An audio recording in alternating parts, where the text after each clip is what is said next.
माही नमन नमन हे विराग गुरुवर नमन नमन हे विराग गुरुवर नमन नमन हे विराग गुरुवर। अयोध्या सिद्ध परमेश्वरी भगवान की, देवाधिदेव श्री आदिनाथ भगवान की, देवाधिदेव श्री वासुपूज्य भगवान की, देवाधिदेव श्री महावीर भगवान की, परम पूज्य गुरु नाम गुरुदेव आचार्य शिक्षा श्री विमल सागर जी महामुनि राज की, परम पूज्य गुरु नाम गुरुदेव आचार्य शिक्षा श्री सन्मति सागर जी महामुनि राज की, परम पूज्य बुंदेलखंड के प्रथमाचार्य शिवणाचार्य सूर्य गच्छाचार्य गणाचार्य गुरुदेव 108 श्री राग सागर जी महामुनि राज की, अहिंसामय विश्व धर्म की, उत्तम ब्रह्मचर्य धर्म की, श्री वासुपूज्य भगवान के निर्माण महामहोत्सव की। बुद्धो शिव दर्शन हृदयाकार सम्यक ज्ञान के मूलाधार सम्यक चारित्र के श्रेष्ठ आचार्य स्वरूप परम श्रद्धेय परम आराध्य पूज्य गुरुदेव की सन्निधि में जाकर जो कुछ सीखा जो कुछ पाया उसे ही विगत दिनों से आपको मनाने का नहीं कुछ पाने का आपके जीवन में ऐसा कुछ हो उसका प्रयास कर रहे थे। पर्युषण पर्व महापर्व की अंतिम बेला उत्तम ब्रह्मचर्य। ब्रह्मचर्य के विषय में पूज्य गुरुदेव कहते हैं ब्रह्मचर्य कहो, शील कहो, सुशील कहो, ये सब क्या है पर्यायवाची नाम है। आपको पता होगा कि छोटू भैया जब मेडिकल पर जाते होंगे लिक्विड दवाई खरीदते होंगे तो उसमें शीशी में क्या लगा रहती है, सील क्या लगी रहती है, वही तो आप खरीदते होते। कोई सील खोल के दे दे तो आप खरीदते हो क्या? याद रखना, जैसे शीशी की कीमत में शीशी के अंदर रखी वस्तु की कीमत जब तक सील है तब तक उस वस्तु की उस शीशी की कीमत होती है। वैसे गुरुदेव कहते हैं ये मनुष्य पर्याय में मनुष्य जीवन की कीमत यदि है तो किससे है? शील से है। जिस पुरुष का, जिस नारी का, जिस पुत्र का, जिस पुत्री का, जिस बहन का, जिस भाई का यदि श्रृंगार है तो कौन सा है? स्वर्ण का भले ही नहीं पहनाना, याद रखना, चांदी के भले नहीं पहनाना, जवाहरात और हीरे के मत पहनाना, लेकिन यदि श्रृंगार करना तो शील और संस्कार का कर देना। पूज्य गुरुदेव कहते हैं शील है तो क्या है? व्यक्ति की कीमत है, और शील नहीं है तो यूं कहा जाता है समाज में व्यक्ति मृतक के समान कही जाती। जीते जागते मुर्दे हैं, क्या है? भी जीते जागते मुर्दे कहे जाते हैं। पूज्य गुरुदेव आज वासुपूज्य भगवान का 12वें नंबर के तीर्थंकर भगवान वासुपूज्य हैं। इनकी पहली खास बात कि इनका जन्म चंपापुर में हुआ, और चंपापुर में हुआ क्योंकि तीर्थंकर है तो एक कल्याणक नहीं, कितने कल्याणक? 5 कल्याणक हुए तो कहाँ हुए? वासुदेव भगवान के चंपापुर में। दूसरी बात, तीर्थंकरों की परंपरा में लगभग सभी तीर्थंकरों का विवाह हुआ, लेकिन ब्रह्मचर्य की परंपरा का प्रथम निर्वाह कराने वाले तो वो कौन थे? वासुपूज्य भगवान। और आज देखो उत्तम ब्रह्मचर्य करें, ये भी नियोग देखो। याद ये ऐसा नहीं है कि वासुदेव भगवान को मोक्ष ब्रह्मचर्य दिन के लिए हुआ कि उन्होंने कुछ सोचा था, या ब्रह्मचर्य व्रत के दिन ही उनका मोक्ष हुआ। ये तो शाश्वत पर्व, ये तो चले आ रहे हैं, वासुदेव भगवान के काल में नहीं थे। वासुदेव भगवान का भी नियोग देखो, मोक्ष हुआ तो किस दिन हुआ? उत्तम ब्रह्मचर्य के लिए। वासुदेव भगवान के विषय में आज उत्तम ब्रह्मचर्य का दिन है। कहना तो बहुत कुछ तो सही बताया, लेकिन मर्यादाएं तोड़ दी जाती हैं तो फिर मर्यादाएं भी नहीं बनी रहती हैं। वासुदेव भगवान ने केवल इतना ही कहा है भैया, एक रामचंद्र जी थे, रामचंद्र जी की भार्या सीता का अपहरण हुआ था कि नहीं हुआ था? हुआ था। उन्होंने रक्षा की थी कि नहीं की थी? किसकी रक्षा की थी? हाँ, किसकी रक्षा की थी? बोलो। सीता जी। एक व्यक्ति से पूछा जाए कि जब रामचंद्र जी की भार्या सीता का अपहरण हुआ तो उन्होंने किसकी रक्षा की थी? सभी के मुख से यही निकलता है उन्होंने सीता जी की रक्षा की थी। लेकिन कभी रामचंद्र जी से जाके पूछना, कभी मिल जाए कि हे मर्यादा पुरुषोत्तम रामचंद्र जी, क्या आपने केवल अपनी सीता की रक्षा की थी? तो कह गया, मैं बलभद्र हूँ, सीता जैसी मेरी एक नहीं 8000 स्त्रियां हैं। कितनी हैं? मैंने एक सीता की रक्षा नहीं की थी, मैंने एक केवल स्त्री की रक्षा, मैंने केवल अपनी पत्नी की रक्षा नहीं की थी, मैंने रक्षा की थी तो सारे स्त्रीत्व की रक्षा की थी। किसकी की थी? सारी स्त्री जाति की रक्षा की थी। रावण अनेक हो जाते यदि राम यदि कदम ना उठाते, ना जाने कितनी सीताएं ऐसे रावण के जाल में फंस चुकी होती, फंसती रहती। उसके रोकने के लिए क्या बनाया? राम ने क्या किया था? युद्ध किया था। तो हम यही कहना चाहते हैं भैया, हे स्त्रियों, तुम सीता बन पाओ या ना बन पाओ, लेकिन अपने शील की रक्षा के लिए रामचंद्र जी ने बहुत बड़ा कदम उठाया था। एक सीता की संपूर्ण स्त्री जाति की रक्षा के लिए उठाया था। तो रामचंद्र जी की मर्यादा को बनाए रखें। दूसरे वासुदेव भगवान ने कहा, हे बेटियों, एक बेटियां थी। कौन सी बेटियां थी? ब्राह्मणी और सुंदरी थी। उन्होंने विवाह किया, क्यों नहीं किया? पूछना कभी उनसे जाके, क्यों नहीं किया? हे बेटियों, तुमने विवाह क्यों नहीं किया? तो ब्राह्मणी सुंदरी ने जब पता हुआ कि हमारे 3 लोग के नाथ जो प्रजापति है, जो प्रथम ऋषभ देव को झुकना पड़ेगा। और किसके आगे झुकना पड़ेगा दुनिया में? जिससे मैं विवाह करूंगी तो एक व्यवहार के तौर पर झुकना पड़ेगा। एक बेटियां थी जिन्होंने अपने पिता को झुकने नहीं, पिता झुके ना, इसलिए क्या किया? विवाह ही नहीं किया। पिता की इज्जत, पिता की आन, पिता की मान और शान के लिए उन्हें विवाह का त्याग कर दिया। और ये बेटियों, आज आप बेटियां हो, पिता की इज्जत को, आन मान शान को धूल में मिला के तुम विवाह करने जा रही हो। तुलना करो, बेबी बेटियां हैं, आप भी बेटी हो। जैसे उन्होंने अपनी बेटी को पाला था, तो क्या तुम्हारे माता पिता ने तुम्हें कुछ कमी रखी है ना? नहीं रखी है। याद रखना, बेटी काली हो, बुरी हो, कैसी भी हो, लेकिन उनके माता पिता से जाकर पूछना तो वही कहेंगे मेरी बेटी कोई राजकुमारी से कम नहीं है। तो हे बेटियों, उस माता पिता के प्रेम को, उस माता पिता के वात्सल्य को, जिसको तुम प्रेम के लिए बेच रही हो, प्रेम नहीं, वो तो वासना का जाल है। बोलो सत्य है कि नहीं? सत्य है। तो मैं शॉर्ट में कहूंगी कि एक बार ये गलत काम करने के पहले थोड़ा नजर डाल लेना बेटियों पर, जिन्होंने अपने माता पिता की शान बचाई थी, तो अपने धर्म, कुटुंब और ईश्वर संस्कृति की 4 चांद लगा दिए थे। बनो तो कुछ ऐसा बनो। हे भावजों, हे देवरों, जो मर्यादा तोड़ करके आए, कुशील का सेवन हो रहा है। याद रखना, अपने यहाँ पे कहा गया केवल शरीर के से ही काम सेवन नहीं होता है। ध्यान रखना, अपने यहाँ कहा स्पर्श भी यदि गलत भावनाओं के साथ कोई करता है तो कुशील है। किसी का रूप भी यदि कोई गलत भावनाओं से देखता है वो भी कुशील है। किसी के शब्द यदि गलत भावनाओं से राग में आकर उससे बातचीत करते हैं तो कुशील है।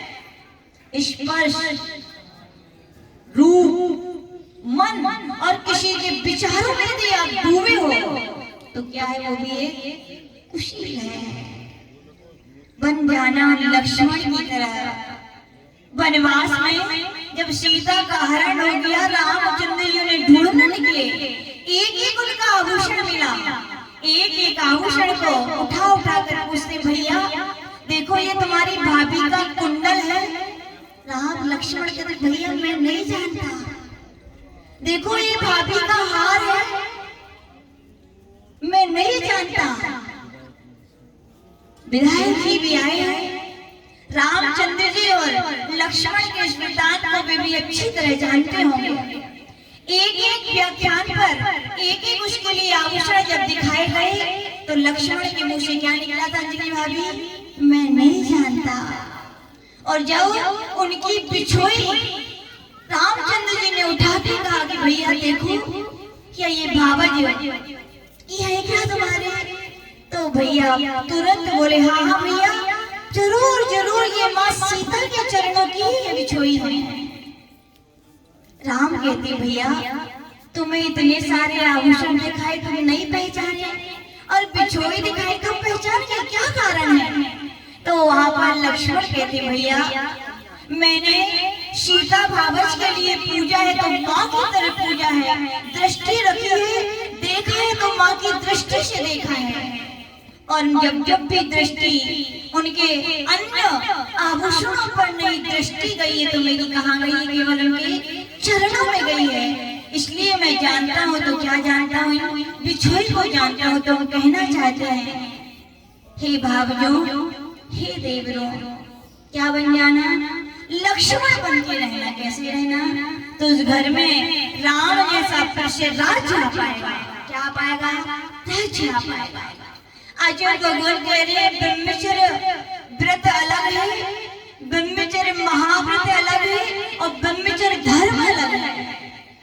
ब्रह्मचर्य व्रत कहा गया भैया मन में जब विकार होते हैं तो उन विकारों को एक तरह ही रखो, अन्य जगह वो विकार ना फैले आपके, इसलिए कहा जाता है विवाह कर लीजिए। क्या कर लीजिए, यद्यपि शादी को क्या कहा है हर्ष भैया, शादी अच्छे से कहो बर्बादी, विवाह तबाह। एक बार मांग भरते हो जिंदगी भर मांग मांग भर भर के बूढ़े हो जाते हो, लेकिन मांग भरना पूर्ण नहीं हो पाती है। तो वहां पर कहा गया उन विकारों को गंदगी बाहर ना फैले, एक जगह ही सीमित करने के लिए कहा गया विवाह। और याद रखना ये विवाह की परंपराएं पूज्य गुरुदेव बता रहे थे अपने भारत देश की परंपराएं, कहाँ की परंपरा है, और ये अनादि अनिधन परंपरा है। आपको एक उदाहरण सुना ले, आप लोग आजकल एक त्योहार मनाते हैं क्रिश्चियन लोग, वैलेंटाइन डे मनाते हैं कि नहीं, कब मनाते हो आप लोग, 14 फरवरी, सबको याद है। अंकित भैया अच्छे से मनाते हो लगता है। क्यों मनाया जाता है, कभी इतिहास की पुस्तकों को देख खोला, पूज्य गुरुदेव बताते हैं रोम एक देश है, वहां पर रोम में विवाह की पद्धतियां नहीं थी। जब विवाह की पद्धतियां नहीं थी तो घर घर रावण थे, घर घर दुराचार था, और उसका प्रतिफल क्या हुआ कि वहां के लोग एड्स से, सबसे पहले एड्स का रोग आया था तो रोम में आया था। वहां के लोग जब एड्स से बीमार हो गए, लोगों को जब कोई इलाज नहीं मिला वैज्ञानिकों को, तो एक ही इलाज था, क्या था, सीधा सूत गड़ा दीजिए गड्ढे में। संत का हृदय तो बड़ा कोमल होता है, कोई भी संत हो। कहा जाता है वहां पर एक वैलेंटाइन नाम के संत थे, क्या थे, वैलेंटाइन नाम के संत थे। उन्होंने ये देखा और उन्हें जब ज्ञान हुआ कि भारतवर्ष में गौरव होना चाहिए अपने लिए, अपने भारतवर्ष पर, कि भारतवर्ष में विवाह की अच्छी पद्धतियां हैं जिनके कारण ये विकार, ये गंदगी फैलती नहीं है, जो एड्स का रूप नहीं ले रही है। तो वैलेंटाइन संत ने वहां पर लोगों के लिए समझाया, दुनिया की बात कोई माने या ना माने, लेकिन संतों की बात तो क्यों, क्योंकि जो स्वयं आचरण किए हुए हैं वो यदि कहते हैं तो दुनिया श्रद्धा से मानती है। कहा जाता है उन वैलेंटाइन संत ने एक एक दंपत्ति को बुलाया, समझाया कि भैया ये तो वासना है, ये प्रेम नहीं है, ये अपनापन नहीं है। एक को छोड़कर अनेक के बारे में सोचना, बताओ कहाँ का धर्म है, ये कहाँ की संस्कृति है। और देखो उसका फल एड्स जैसे महारोग पूरे देश में फैला है। कुछ लोग समझे और उनकी बात को क्या किया, स्वीकार किया, और उन्होंने वहां पर विवाह के संबंध करना शुरू कर दिया। क्या कर दिए, लेकिन जो चोरी करे उससे चोर त्याग का उपदेश दे तो खराब लगेगा। जो गंदे विचार वाले गंदे लोग थे, जब उन्हें ये पता चला तो वे वेलेंटाइन नाम के स्थल पर कुपित हो गए और वहां के वे गंदे लोगों ने उन वेलेंटाइन संत के लिए उसी दिन, किस दिन, 14 फरवरी को फांसी पर लटकाया था। किस पर लटकाया था? उसी दिन से वहां के उन लोगों ने, जिन्होंने अपने पन से उन्हें संत माना था, आज भी वे वहां पर विवाह करते हैं उन लोग, और आज भी वे मनाते, तो क्या मनाते हैं? Valentine day. यानी कि भारत पर गौरव की वहां पर विवाह की पद्धतियां, और विवाह क्यों रखा किया जाता है भैया? श्रवण संस्कृति की रक्षा के लिए। इसके लिए विवाह किए जाते हैं। श्रवण संस्कृति की रक्षा में श्रवण बनो, और श्रवण ना बन पाओ तो श्रवण जैसी संतान पैदा कर दो, ताकि श्रवण संस्कृति अनवरत चलती रहे भैया। ये वासनाओं की पूर्ति के लिए विवाह नहीं किया जाता है, ध्यान रखना। ऐसे पुत्र पैदा करो कि श्रवण संस्कृति चलती रहे। एक बेस सीता थी कि नहीं? रावण ले गया पकड़ के, लेकिन बताओ कभी भी सीता ने रावण को देखा क्या? बोलो, नजर उठा के भी नहीं देखा। पर के घर में भी रह करके कभी सीता ने रावण को नहीं देखा, और झांका अपने अंदर, हे स्त्रियों, घर में बैठे बैठे भी नजरें कहां जा रही हैं? बोलो, मन कहां आपका जा रहा है? याद रखो, ये पाप की पर्याय स्त्री है। इतना पुण्य नहीं था कि यारिका माता जी बन सको, तो पाप के उदय से तुम्हारा विवाह हुआ है। अब इतने पाप में मत डूबो कि एक पति के होने तुम 10 के ऊपर नजर डालो। याद रखना, ये नजरें तुम्हारे लिए नरक और निगोद के सिवा कहीं और नहीं ले जाएंगी। स्त्री का आभूषण क्या है? शील है। श्रृंगार करती स्त्रियां करती है कि नहीं? पूछना चाहती हूँ, क्या है आपका श्रृंगार? किस लिए करते हैं आप श्रृंगार? क्यों करते हैं आप श्रृंगार? पूछना सीता जी से। तो उन्होंने यही कहा था, मेरा श्रृंगार है तो मेरे पति, और मैं श्रृंगार करती हूँ तो उनके लिए करती हूँ। लेकिन आज पूछो घर में, अब क्या कहें, शब्द भी कहते हुए फीके लगते हैं। संतत्व की भाषा के बोलने लायक में संत नहीं है कि घर में ऐसे कपड़े कि बता नहीं सकते, और घर के गाउन, बाल खुले, और बाहर जाते हो तो इतना श्रृंगार। पूछना है किस लिए श्रृंगार? श्रृंगार पति के लिए कि दूसरों को दिखाने के लिए? बोलो, किसके लिए होता है श्रृंगार? देखो भैया, आप धर्म संस्कृति में पैदा हुए, जिन जैन संस्कृति में, उसमें पति ही आपके लिए परमेश्वर कहा गया है। कैसा भी पति हो, हे स्त्री, तुम्हारे लिए वो स्वर्ग और मोक्ष का द्वार खोलने वाला है। और तुमने दूसरे के ऊपर नजर डाली ना, तो याद रखना वो कितना ही सुंदर हो, लेकिन तुम्हारे लिए वो नरक और निगोद का द्वार खोलने वाले। इसलिए ध्यान रखना, श्रृंगार किस लिए किया जाता है? पति के लिए। पति तक ही होने चाहिए। लोग बोलते हैं माता जी गंदे गंदे काम हो रहे हैं, व्यक्तियों के विचार विकार खराब हो रहे हैं। खराब करने वाले में हेतु कौन है? बोलो, आप सभ्यता से सभ्य वस्त्र पहनकर जाएं तो किसी की मजाल की आपको देखे हो? बोलो, आप लोग कहते हैं शादी होती है बेटा घूंघट डाला करो, सही पद्धतियां थी, वो घूंघट मर्यादा थी। ठीक है, आज घूंघट नहीं है तो क्या हुआ? लेकिन कहा जाता है, आचुषी बोलते हैं घूंघट में मर्यादा नहीं। कई बार ऐसा भी होता है घूंघट डला रहता है लेकिन आंखें चारों तरफ घूमती हैं। गुरुदेव कहते हैं घूंघट में मर्यादा नहीं, दृष्टि में मर्यादा होती है। किसमें होती है? दृष्टि। एक पति के होते हुए भी, और वो भी कभी कभी आश्चर्य होता है, जैन कुल की बहुएं जैन के परिवार में ब्याही गई, क्या कमी है? कुछ कमी नहीं है। फिर भी पाप कर्म के उदय देखो व्यक्तियों के जब आते हैं, मुसलमान जैसे नीच जात के लोगों पर रिझा जाती हो। कभी लगता है पुण्य उदय से सब मिला, लेकिन पाप उदय देखो स्त्रियों का। हम उनको दोष नहीं देते, उनकी पाप कर्म को दोष देते हैं कि देखो इतना सब कुछ पाके भी इतनी गंदी दृष्टि, इतनी गंदी भावनाएं। याद रखना, ये 4 घर की मर्यादा अच्छी थी। कई लोग बोलते हैं पहले बहुत मर्यादा में रखा जाता था, अच्छी नहीं लगती वो मर्यादा, लेकिन अच्छी थी। हम तो कहते वे 4 घर की मर्यादा याद रखो, वे 4 घर की गति से छुड़ाने के लिए थी। आज चूड़ियां में गई तो पर लग गए, उड़ रहे हैं लोग। याद रखना, उड़ना जरूर, लेकिन डोर हाथ में किसी के थामे रहना तो उड़ोगे। और वो डोर क्या है? शील की डोर है, मर्यादा की डोर है। उड़ो कोई बात नहीं, लेकिन क्या रखो? मर्यादा शील की डोर रखो। तो आचार्य भगवान कह रहे हैं कि आपका ब्रह्मचर्य व्रत सार्थक है। क्या सार्थक है? बेटी बनो तो ब्राह्मणी सुंदरी बनो, और पुत्र बनो तो कैसे बनो? जम्बू स्वामी की तरह। शादियों के लिए भिंड में थे हम लोग, तो वहां पे भैया लोग राज्य से आशीर्वाद दे दो। बोले काय को? बोले काऊ से ब्याह हो जाए। और भिंड में कोई को क्या बोला जाता है सुनील जी? काऊ।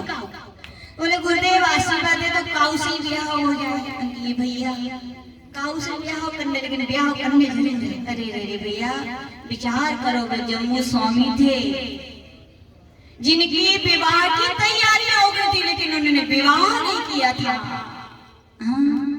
तुम हो नहीं हो रहे तो बिल्कुल याद रखना, एक बार का विजाति विवाह आप सोच रहे हो आनंद देगा, नहीं, मिथ्यात्व के गड्ढे में ले जाएगा। दुर्गति का कारण एक भाव नहीं, अनेक भावों में तुम्हारी दुर्दशा करेगा। नहीं होती शादी कोई बड़ी बात नहीं। आज का समय तो गोल्डन चांस है इन सबके लिए। इतने सारे माता जी महाराज जी जाकर रहो आराम से, जिंदगी नहीं कटेगी क्या? बोलो, आराम से कटेगी। और लेकिन ऐसा कर लिया, विजाति विवाह हो गए, तो आचार्य भगवान कह रहे हैं आपने अपनी दुर्गति का क्या किया? कारण किया है। तो बहुत सारी बातें हम यही कहेंगे, बहनों से कहना चाहते हैं ब्राह्मणी सुंदरी बनी, अपने वस्त्रों की क्या करें? मर्यादाएं रखें। आपके वस्त्र आपकी शील हरण का मुख्य कारण क्या है? मुख्य कारण उनकी मर्यादाएं रखें। आचार्य भगवान को बहुत कुछ कह रहे हैं। गृहस्थ हो, एक पति और एक पत्नी का व्रत होना चाहिए। होना चाहिए कि नहीं? किन किन का हाथ ऊपर कर लो, किन किन का करो। अरे ये तो गौरव की बात है, हाथ ऊपर करो। जो शादीशुदा लोग बैठे हैं आगे पीछे सब, कि मेरा एक पति का व्रत का नियम है, हाथ ऊपर करो बड़े। और जो नहीं कर पा रहे हैं उनके मन में गड़बड़ है, ध्यान रखना। हम कैमरा घुमवा देंगे।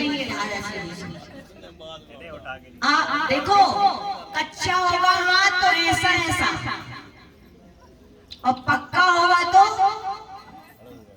दोनों हाथ ऊपर होंगे, और ऐसा ऐसा हुआ तो इन्हें कमजोरी है। और समझ लेना, चाहे श्रीमान जी बैठे अपनी श्रीपत्नी को देख लेना, देख लो भैया, और श्री पत्नी जी बैठी है तो अपने श्रीमान जी को याद रखना। ये विवाह विश्वास की डोर है भैया। किसकी डोर है? और याद रखना, विश्वास बनाने में वर्षों लगते हैं, लेकिन टूटने में 1 सेकंड नहीं। और याद रखना, टूट गया विश्वास तो गांठ बन जाएगी। गांठ बन गई ना तो जिंदगी में प्रेम का रिश्ता नहीं बदल पाएगा। आज वासुदेव भगवान का निर्माण महोत्सव, यहाँ पर सभी लोग निर्माण लाडू चढ़ाने बैठे हैं। ये निर्माण लाडू आचार्य भगवान कहते हैं लाडू नहीं है, ये आत्मा है आपकी। क्या है ये सुनील जी? क्या है ये? आपकी आत्मा है। आपकी आत्मा में अनंत गुण है। अनंत गुणों में सुख नाम का गुण है। अच्छा सैलन जी, तो वो सुनील जी, सॉरी छोटे भाई हैं। अच्छा छोटे भाई। तो सैलन जी ये लड्डू नहीं रखे, क्या है ये? यही समझिए वासुदेव भगवान ने निर्माण प्राप्त किया, उनकी आत्मा में तो अनंत गुणों में एक सुख गुण की प्राप्ति हो गई। हम लाडू चढ़ाते तो हे प्रभु हमारी आत्मा में भी जो सुख नाम का गुण है वो प्रकट हो जाए। जैसे सैलन जी आप जहाँ जाते हैं सब आपके पास दौड़ते हैं, दौड़ते कि नहीं? कैसे भी आगे पीछे से कहीं से भी मिल जाए, लेकिन सैलन जी मिल जाए आनंद आता है। वैसे आत्मा में अनंत गुण है, सुख गुण है, और सुख गुण पूरी आत्मा में विराजमान। लड्डू गोल इसलिए बनाए जाते हैं जिनका आदि है ना अंत है ना मध्य है। कहीं से भी खाओ, कैसे लगते हैं? ये मीठे लगते हैं, बराबर नहीं, मीठे लगते हैं। इसलिए निर्माण महोत्सव के लाडू हमारी भी आत्मा उस अनंत सुगुण को प्राप्त कर सके, इसलिए हम लोग ये सब लाड़ू चढ़ाते हैं। तो ध्यान रखिएगा, एक पति व्रत एक पत्नी व्रत होना चाहिए, महाव्रत भी होना चाहिए।